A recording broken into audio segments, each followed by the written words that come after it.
Hello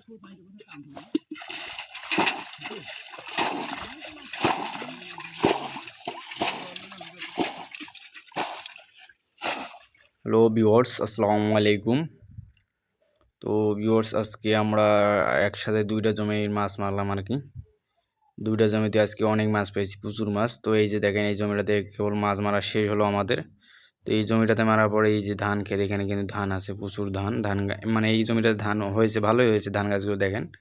আর এখানে কিন্তু পুঁটি মাছ, প্রচুর পুঁটি মাছ। তো এই যে দেখেন, এখানে ডাইরেক্ট বালতি দিয়ে একবারে জালে মাছ ছেঁকা হচ্ছে, মানে একবারে জালে মাছ উঠতেছে, সব কিন্তু পুঁটি মাছ। তো এই যে দেখেন, বড় ভাই এখন মাছগুলোকে জালে তুলতেছে বালতি দিয়ে, ধীরে ধীরে মানে পানিগুলো টানতেছে, পানির সাথে সাথে আর কি পুঁটি মাছগুলো আসতেছে।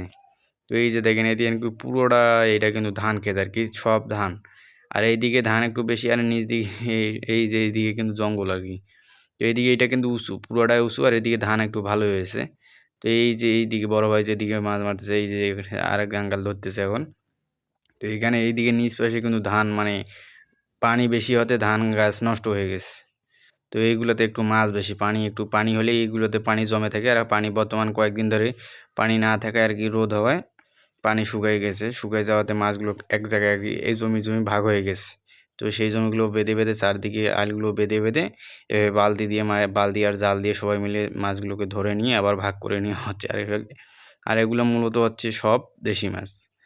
আর দেশি মাছের স্বাদ কীরকম সেটা তো আপনারা সবাই ভালো জানেন। আর এগুলো হচ্ছে পুঁটি ছাটি, আর এগুলো গোছি মাছ বলে আর কি আমাদের এদিকে, যেগুলো কাদাতে পাওয়া যায়, কাদার মধ্যে সেই মাছগুলো আর কি। তো এই মাছ, দেশি মাছ আমাদের দোলাতে এইদিকে প্রচুর মাছ পাওয়া যায়, দেশি মাছ সবথেকে বেশি পাওয়া যায়। তো আজকে আমরা একসাথে দুইটা জমির মাছ মারলাম। তো এই যে দেখে, মাছ মারতে মারতে অনেকজন ক্লান্ত হয়ে গেছে। আজকে সর্বমোট আমরা 10 জন মিলে মাছ মারছি। এই 10 জনের ভাগ করতে হবে মাছ, তাহলে কতগুলো পেতে হবে ভাই, একবার চিন্তা করে দেখেন। আর এখানে কিন্তু কেউ বসে নেই, কেউ পানি ছেঁকতেছে, কেউ আবার জাল ধরে আছে, কেউ মাছ বাছতেছে, মানে একজনের কাজে একটা। এই যে দেখেন ওরা কীভাবে, এগুলো কিন্তু সব পুঁটি মাছ যেগুলো বাছতেছে আর কি। তো বাইরে কিন্তু প্রচুর রোদ, দেখতেই পাচ্ছেন ক্যামেরার মধ্যে, মানে থাকা যাচ্ছে না কোনো রকম, সবাই টিকে আছে মাছের লোভে আর কি। তো এখানে যারা আছে তারা বুঝতেছে মানে বাইরের আবহাওয়াটা কতটা কষ্টকর, মানে এত রোদ যে সবাই ঘেমে গেছে, এমন অবস্থা। আর মেঘের এদিকে, আকাশের দিকে দেখেন মেঘের অবস্থা, মানে সাদা হয়ে গেছে। আর এখানে থাকাটা এত মুশকিল হয়ে গেছে যে মানে পানি ছাড়া একদম থাকা যাচ্ছে না, সবাই ছটফট করতেছে। এই যে দেখেন, আঙ্কেল কত দূর চলে গেছে। তো এই এখন এখানে মাছগুলো যাওয়ার পরে জাবুরা সহ, মানে আবর্জনা সহ যে ইয়াগুলো উঠছে সেগুলো বেছে নেওয়ার পর ওগুলো ফেলে আবার পানি ছাড়া শুরু করতে হবে, কারণ এখানে সব পুঁটি মাছ আর কি। আর মানুষের ধান খেতে নামার মতো কোনো ইয়া নাই, নামলে আর কি সমস্যা, মানুষের ধান গাছ নষ্ট হয়ে যাবে। সে কারণে কানটার থেকে আর কি পানি থেকে একবারে মাছগুলো ধরে নেওয়া হচ্ছে, মানে যতটুকু ধরা যায়। তো আজকে একসাথে দুইটা জমির মাছ ধরার কারণে প্রচুর মাছ পেয়েছে আর কি।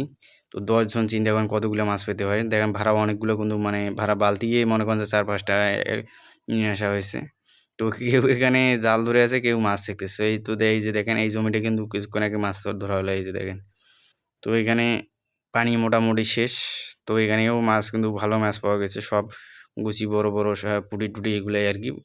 এই যে দেখেন, এই জমিগুলোতে কিন্তু ধান নাই আর কি, পানি বেশি জমা থাকার কারণে কিন্তু ধান কম হয় আর কি। তো এই যে দেখেন, এইদিকে কীভাবে মাছ ধরা হচ্ছে। তো ভিউয়ার্স, এই হচ্ছে আমাদের অবস্থা। এই যে সুন্দর সুন্দর ফুল, এখানে আসলে আপনারা দেখতে পাবেন। তো ভিউয়ার্স, এখনও যারা আপনারা আমাদের চ্যানেলটি সাবস্ক্রাইব করেননি, প্লিজ দ্রুত সাবস্ক্রাইব করে দেবেন। দেখেন আর ফুলগুলো দেখেন।